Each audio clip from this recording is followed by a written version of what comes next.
Good morning and welcome to Sales Chatter. Happy Friday, the logistics podcast where we aim to help 10,000 reps hit a million GP. I'm your co host, the logistics monk, also known as Ryan. With me is my good friend. Happy Friday to you, brother. President and CEO of RGTX Logistics Solutions, the bodacious cowboy, Jeff Dickinson. What's going on, my man? Good morning, my friend. Friday has finally arrived from a tough week. I don't know about you, but mine was pretty tough, but good in a good way. But what better way to end the week than with our good friend, Nicole Glenn, the expedite goddess? Let's go. Welcome to the HPLS podcast. Live, relevant, and high performance information, conversations, and education weekly.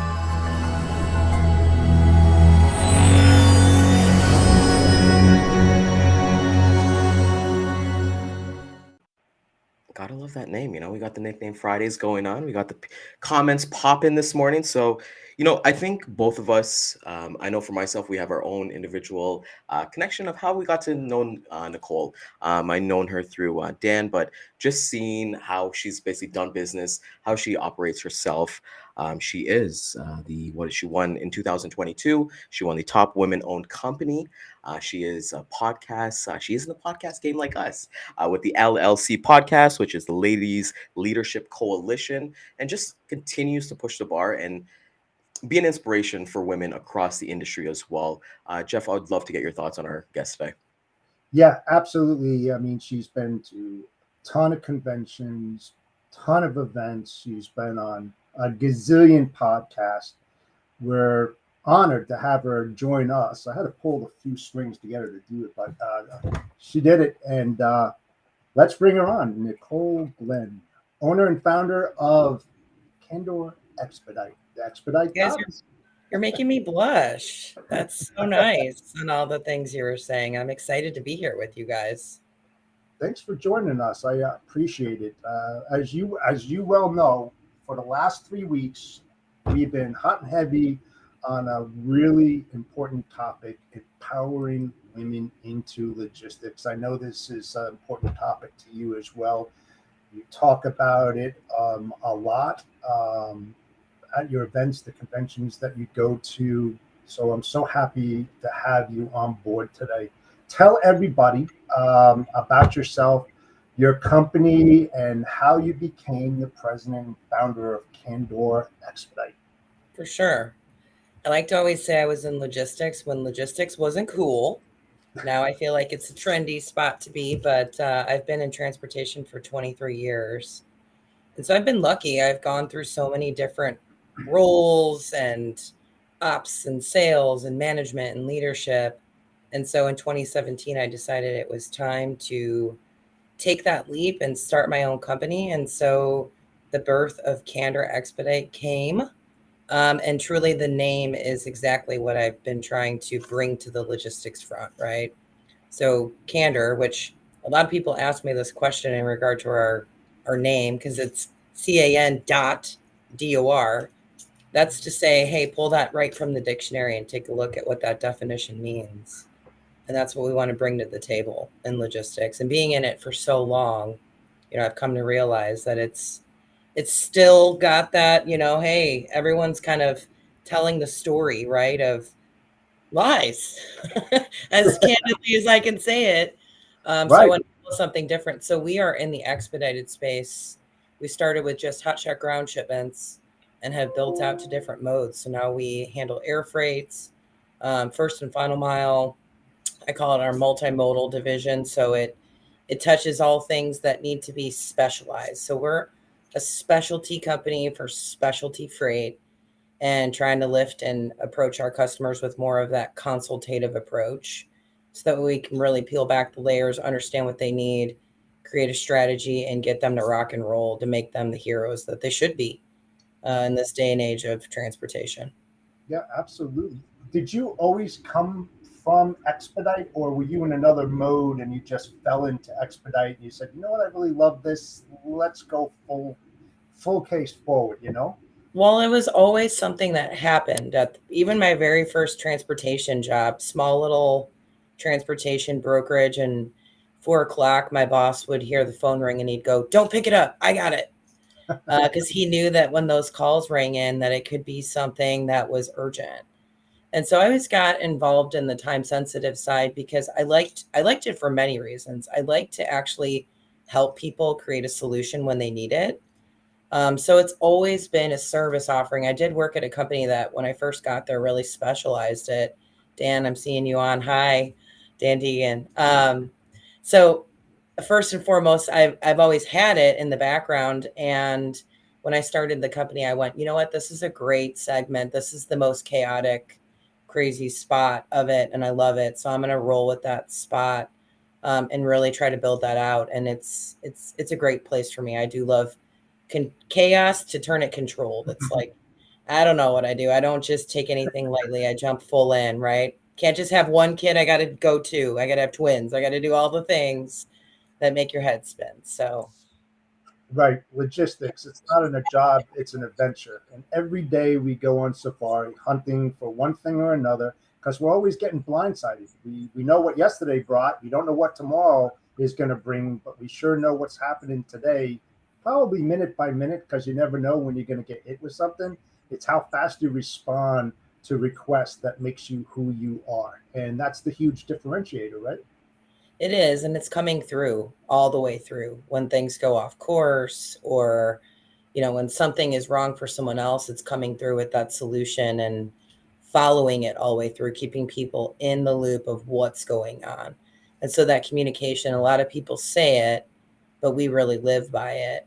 And it's really made a huge impact in our business. I mean, we talked to some of our shipper clients, and I had one, the biggest, best compliment I ever got was, in 40 years of being in transportation, I've never worked with a company like yours.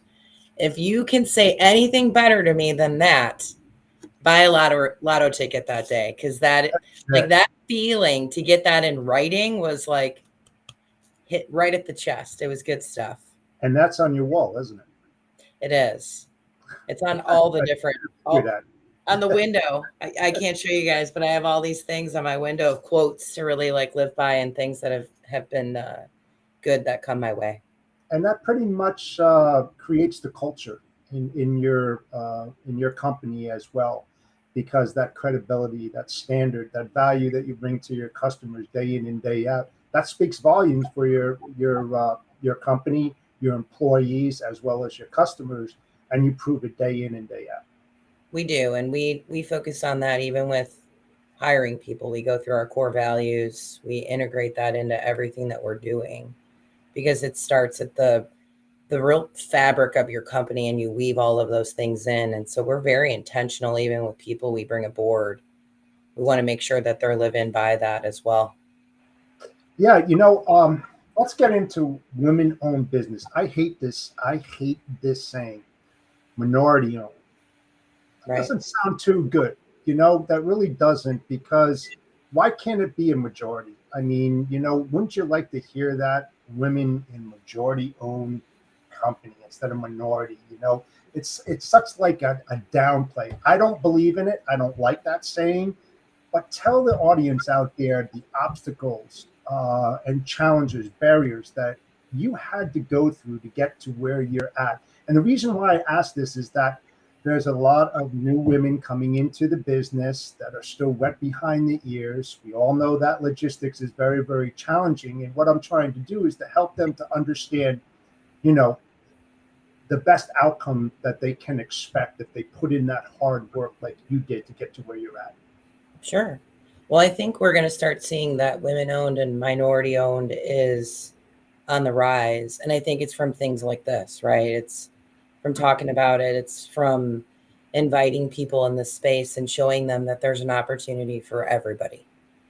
Even though this industry has been really male dominated, it is transforming. And I've seen that in the past 23 years. I've seen more people step in the space. And that's one of the things that I'm trying to be a change agent on, even with making a podcast, right?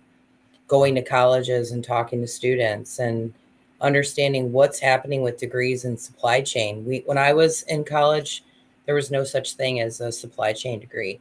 And so that's why even why I say I was in freight when freight wasn't cool. it's starting to really get out there that this is a great industry for all. It's Yeah. still, there's still people in it though that hold this mindset. And I do have a story to share that actually happened yesterday. Yes, Um, please. it's not a good one. It's really not a good one on things that's still touching our industry. I came into the office and our HR leader, a woman that is just completely amazing. She is going to be announced as winning an award here soon. I can't talk about it from embargo, but she bust her butt in this industry. And she was interviewing for an executive position, and the gentleman she was speaking to said to her that he was going to miss his team if he moves on. And he had said that his team was very heavily dominated by male, all male. And he had said that some of his criticism was to really focus on diversifying it. And clear as day, says to her, well, I just don't feel that women should be in this space. What? Yes. So this just says, like, this is the sad part. So this is not a we're angry comment. I'm just trying to let everybody know that this still lives in our space. And so she calls him out and says, excuse me, Right. did you just say that? And he goes, oh, not you. You're in the right role for where you should be in within logistics. And she said, did you do any research on our company? This is a female-owned business. And he said, oh, no, I hadn't. And she's like, I think our interview's over, but thank you. And she ended it, politely. But it just screams out that there are still individuals within this industry that are locked into old school thinking and old school mindset. And it's sad. And the concept is that mindset is going to go away whether people like it or not. It is going to be embraced that women, minorities, LGBTQ plus is going to be a part of our world and needs to be, because everybody is pushing forward to make sure the right people, I should say, are pushing forward to make sure that's part of what's going to transform and change. So for me, being a woman in this space, I would love to actually have a day where we don't have to celebrate it's International Women's Day, more for the history of it, because Yes. hell yeah, I respect everything that's happened with all the women that have faced so many challenges, obstacles to overcome. But eventually I just want it to be in a normal day, maybe a history day, because as much as I love to say that I'm a we bank and I'm a woman owned company and I'm a CEO leader of a female group, I want to just say I'm a leader, and create that mindset. And so that's how I look at it. And so when people ask me, and they'll ask about our podcast, and they'll say, well, do you explain to them that you have to work even harder? And I'm like, I think everybody has to work hard in this space. And I think if we're in that grind together, we can almost put our blinders on who the people are, as long as you have the right group around you.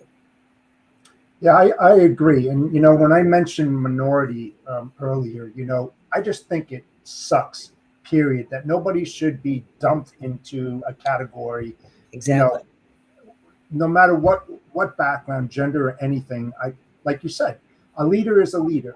It doesn't matter your gender or anything like that. If you create and you provide and you do everything else as your equals, and everybody is equal, the way I look at it, what's the difference? I mean, I really just hate that term, like you would not believe, And when we go back to the history, and you mentioned that, you know, there was a place and time where we were, where we are today, where we need to be, and how the heck do we get there? You talked about, programs like ours and what you preach out there as well. But what else more can we do collectively to put this out there and put it behind us? It's banding together, Jeff. It's doing things like I said, like this. It's hosting those conversations and welcoming people of all walks of life in the space. So for me, like, I love my female tribe.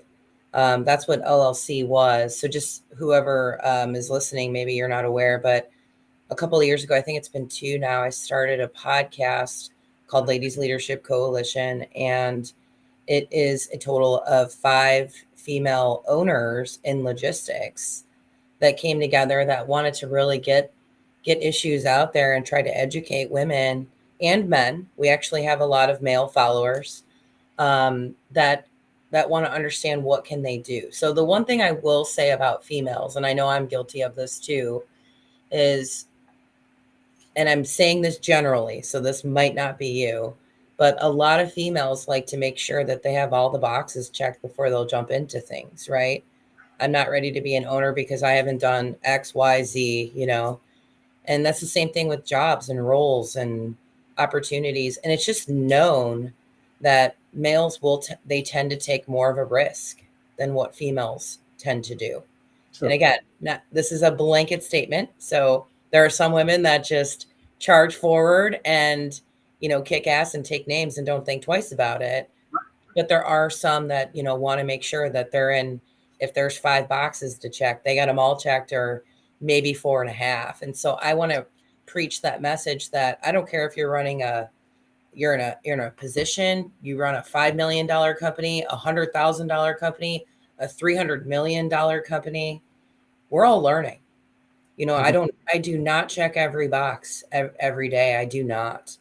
I'm sorry to say it, but you guys don't either. You know, it's one of those things that these types of conversations will help us continually grow and keep propelling ourselves into those next spots. So I hope that what we're doing is educating women and men and everybody to take those next stops, or those next jumps before maybe they're even mentally ready. So that way they can continually learn and propel themselves forward. And I think there's beauty in learning while you're in it, right? When you're kind of put into that room and you got to kind of figure that out on your own. And I think even when we look at something like a checkbox, even for myself, like coming on the show, is like, am I ready for this? Is this something that I want to do? But then it's like, when I engulf myself in it, it's like, okay, let's do this. You know, I'm going to figure it out regardless. One of the biggest things that I was paying attention to you, Nicole, was that when it comes back to Candor Expedite, is that one of the things that you guys do is try to be like a ninja button for your customers, being Ooh, that kind of. yeah, you took that out. I'm giving you Uh, kudos. That's oh my yeah, well, I do. I'm Mr. Research over here. You know, we got to make sure our guests they're being researched and taken care of. And I want to get into the circle a little bit after. But with that being said, when it comes to being a ninja button for your customer, can you explain to the audience what that means in terms of being a niche service at what you do at Candor Expedite? Sure. So like we had said in the beginning, like creating a business that was ultimately a ninja button it's not an easy thing to do, you know, being in logistics for a long time and bringing people aboard that have been in logistics for a long time. It's having that consultative approach. So Mhm. one of the gentlemen that we've hired, his name's Tyler Wired. He's amazing. He's a part of our sales team. He actually came from the shipper side. He was a shipper, I think, for 10 or 12 years. I always get those dates mixed up. But what he had said too is, like, to me, even when he was my client and we were talking about him coming aboard, shippers, that is 1/10 of their day is where we step in as logistics providers. They have to worry about production. They have to worry about their customer. They have to worry about customer service. They have to worry about even having the right people in the building to drive a forklift. It is not just sitting around all day taking that phone call like, hey, yeah, I want to talk to you about procuring you to be as a service provider. It's such a small spot, right? So they have all these moving parts happening. They have customer service calling them, hey, did you get this shipment out? My customer's asking. The sales person that sold that product is asking on where that is. The customer service on the other end needs to make sure that that's there. The purchasing team potentially that might need that product for whatever it is that's going into the next. It's this whole chain of people beside your company. It's like you're one little widget in the whole process of the supply chain. And so by doing that, it's to create something that's easy. So that way people can move on to the next thing. I mean, I've seen it and we've had it to where one shipment can end up taking up an entire person's day. Yeah. There's so many phone calls. I don't care what type of technology is out there. We all still play the game of telephone. And so when I wanted to create this, I'm like, hey, let's create that circle, and that we'll talk on the circle. Let's create that circle that closes all of those loops and is continuous so people can move on with those days. It's like my old boss who was waiting for that phone call at 4 p.m. He saw dollar signs. I literally see that as someone wants to get home to their kids. Someone wants to go to that baseball game.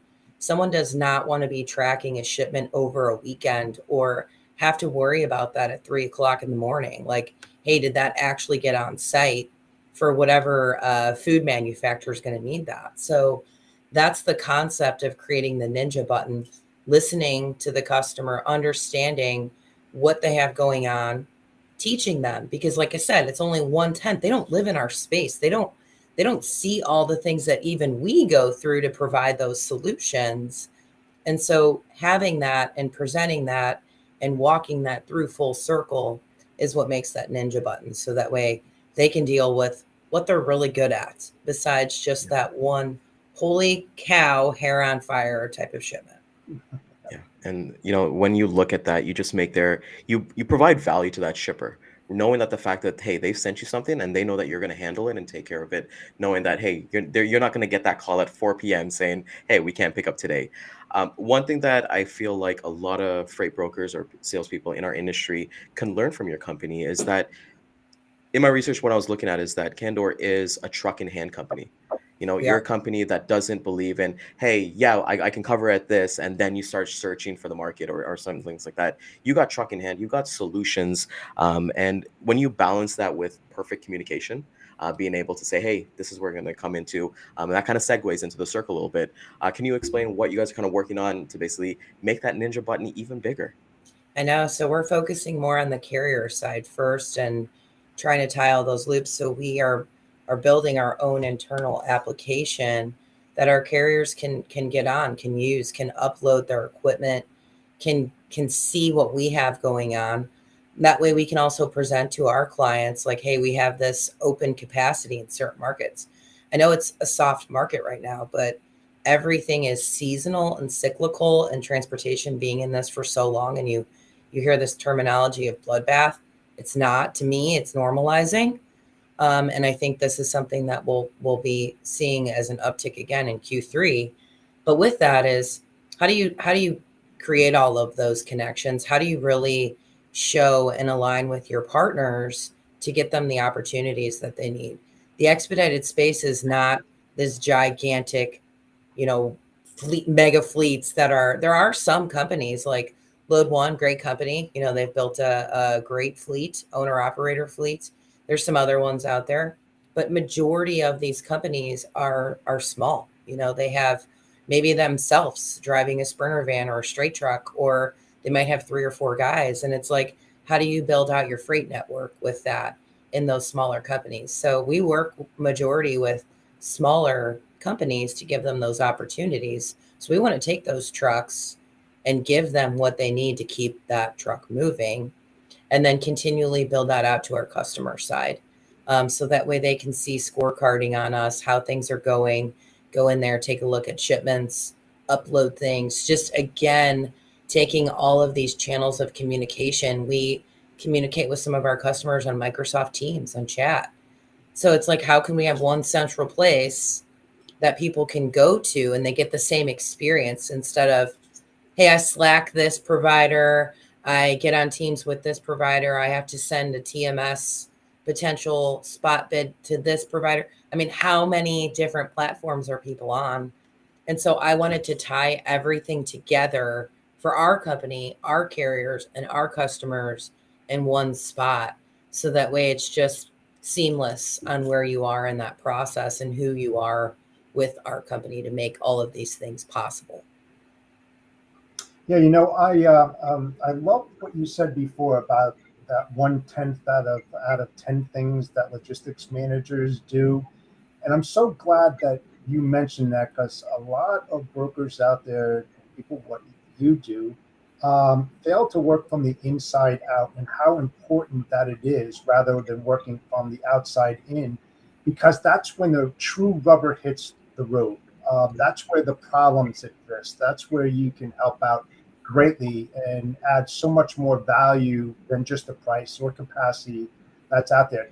Tell the folks out there why that is so important, your approach about learning customers, their problems, their issues, what I call the hidden bank opportunities that you get to uncover to help them more than they would get help from other service providers out there.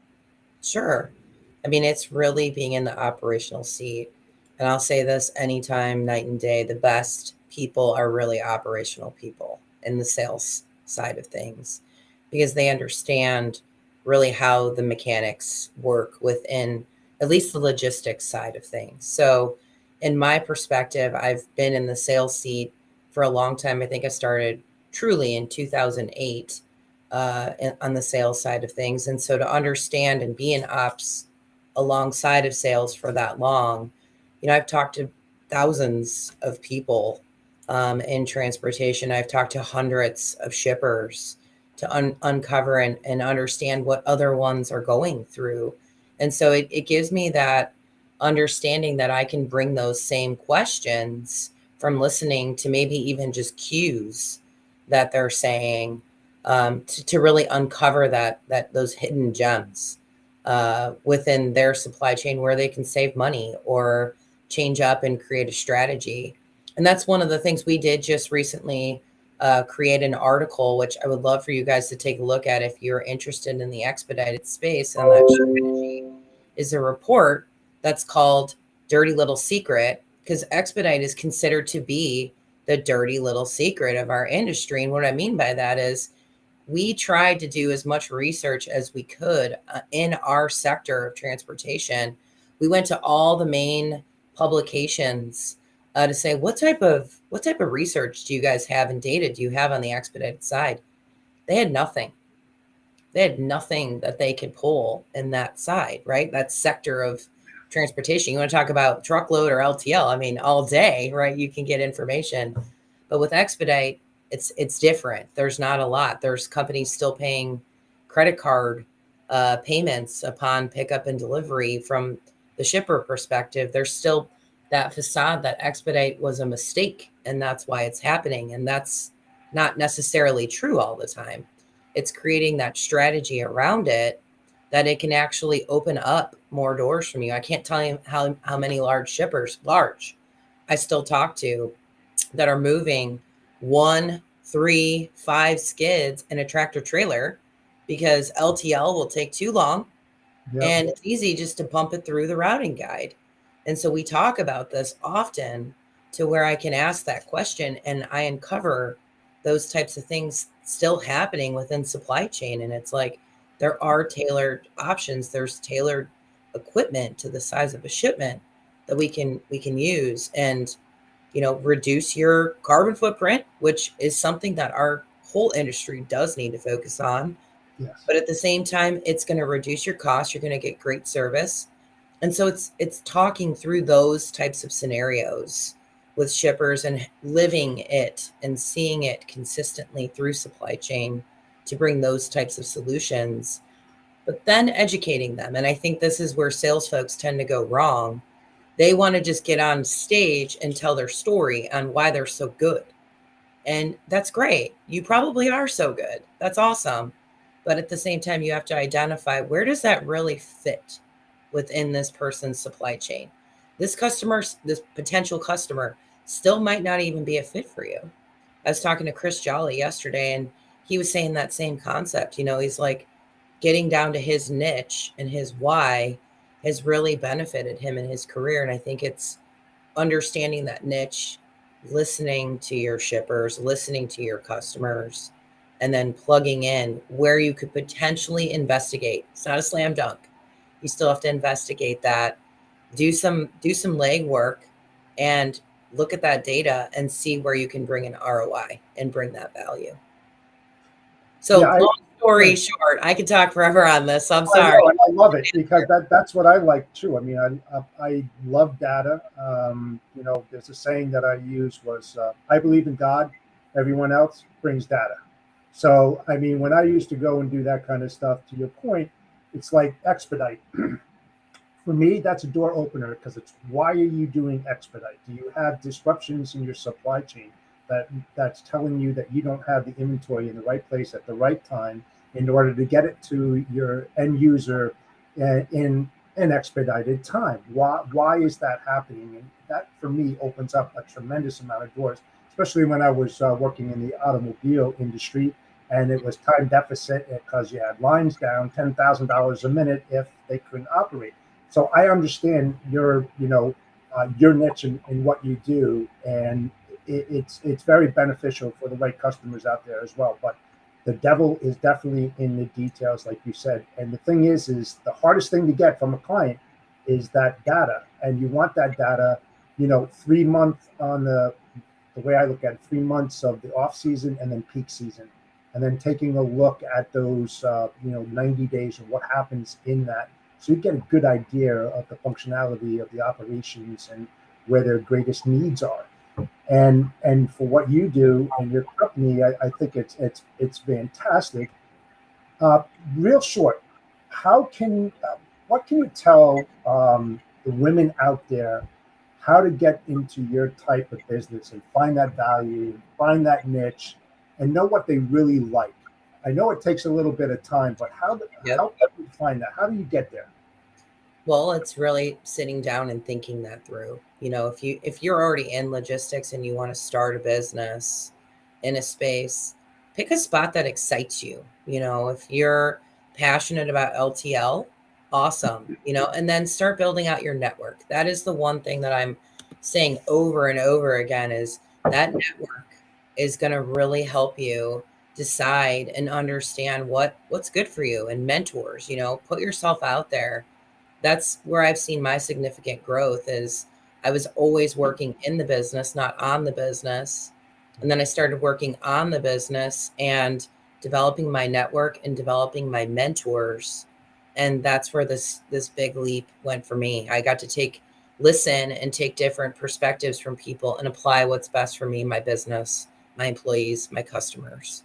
And that's what I suggest to you. And if there's anything I can ever do to help anybody really, but ladies that you're trying to do this, like, do not hesitate to reach out to me. I love to see women that are stepping in this space and hopefully give you even just my little tidbits of knowledge. And I will also introduce you to others that are in this same space, and you can get collective viewpoints. So That's awesome. That's amazing. And couple points that you kind of said there was, hey, get the mentors and take tidbits from them that works for you. I feel a Right. lot of people get lost in the fact, and I did it early in my career when I got a mentor and I did everything that they did word for word, and it wasn't congruent with who I was as a person. right. So I feel like even when you read a book, I tell people all the time, I don't like reading books, but if I read a book, I'll take two or three things out of there and then I'll put that into action. I'm not going to be able to recite page 5 of whatever the book was. So I think it's really impressive that you have that approach. You've kind of learned that, and then you're willing to give that as well. Because one of the big things we talk about here is serving others and being able to give back. Because hey, when you lift as you climb, you're going to get much more further. Nicole, I want to thank you so much for coming out today. You took your time out of the day you could have been doing anything else, but you decided to spend it with us. So we're truly Thank you. appreciative of it. Can you tell the audience how they can get a hold of you? And I really, really want to learn more about the LLC because it's something that I'm going to personally be checking out myself. Sure. So Ladies Leadership, you can find it on YouTube. You can also find our LinkedIn page. It does stream on YouTube, so you get to see our beautiful faces right when we're on panel. But you can also go to Spotify, Apple, and just listen. So that's a great way. And then I'm all over LinkedIn, so feel free, connect with me. Don't just follow me. I've been noticing that a lot of people follow me and then I don't know who they are. So connect with me. Let's share some messages there. And I'd love to help whoever is in need. Send me a direct message. That is amazing. So, want to thank the audience for coming out this morning. I know I made a post today with our jam-packed episode for jam-packed week for next week that we have with amazing guests as we're coming down to the end of empowering women into logistics, but we're not done. So we're going to be making a special announcement that we got some more guests in different verticals coming up in the next 2 weeks. So if you found value in this, I know you did. Please like, comment, share this. Like I always say, share this with your neighbor. It doesn't matter. They don't need to be in logistics. They can find value out of this. So catch it back at the replay at 2 and 6 p.m. Facebook, YouTube, LinkedIn, and Twitter. And we want to thank our corporate sponsor, Damon at Centurion Trucking and American Logistics. If you're a sales rep and you're looking to make a move, well, hit up Damon because they're actually looking for sales agents across North America paying up to 60% GP. Can't get any better than that. And, Cowboy, just take us home, my man. Yeah, absolutely. Thank you so much again, Nicole, for joining us. We appreciated everything that you had to say. Very insightful. I know that there were a lot of golden nuggets out there for the women who are watching, even the men out there, to take into consideration. And I appreciate your offering to help them out there whenever they have a problem. So thank you again so much. Thank you. Have a great day, guys. Yep. And with that said, check us out next week on the Sales Chatter live at 11 a.m. Eastern Standard Time. We have a big week for you next week. More nuggets coming out there. So with that said, have a great weekend. Bodacious Cowboy out. See ya.